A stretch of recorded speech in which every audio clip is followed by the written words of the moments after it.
Assalomu alaykum, hurmatli asalarichi do'stlar. Mana tog'dagi arilarimizdan xabar olgani keldik. 20 kundan beri kela olmayotgandim.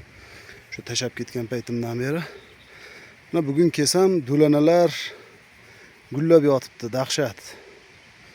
Вообще zo'r, hamma yoq gul hali ham.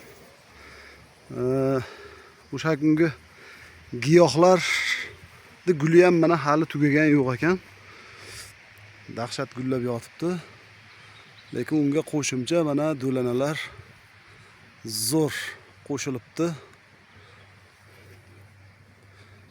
O'ta chiroyli, hamma yoq gul. Endi bugun shu arilarimizdan xabar olamiz, xudo xolasa. Qaysi biriga ramka kam, mashina berish kerak bo'lsa, mashina beramiz. Shunaqa qilib bir xabar olib ketamiz. Mana bu gullarni qaranglar.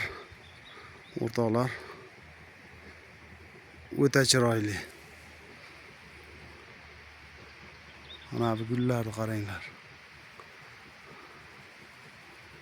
Havo ham bugun mana ajoyib bo'lyapti. O'tgan kuni Toshkentdan qaytishda kirib o'tmoqchi edim. Qarasam havo chatoq.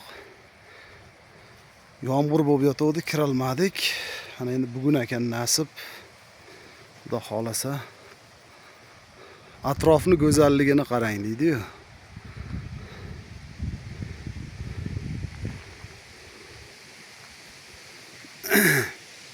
O'tgan safar mana bu yashikda ochganimda, mana shu yashikda ochganimda ari tala bordi. Shundan keyin bir narsa qilib yopib qochgandim. Himoya vositalarimiz ham yo'q edi, faqat setkan bor edi. Bu safar mana uzun yengli kitellarni kiyib oldik. Addushi bugun xudo xolasa qaraymiz. Nasib bo'lsa. Keyingi videolarimizni ham kuzatib boringlar. Obuna bo'lmaganlar obuna bo'lib qo'yinglar o'rtoqlar. Zo'r videolardan tashab turamiz, xudo xolasa.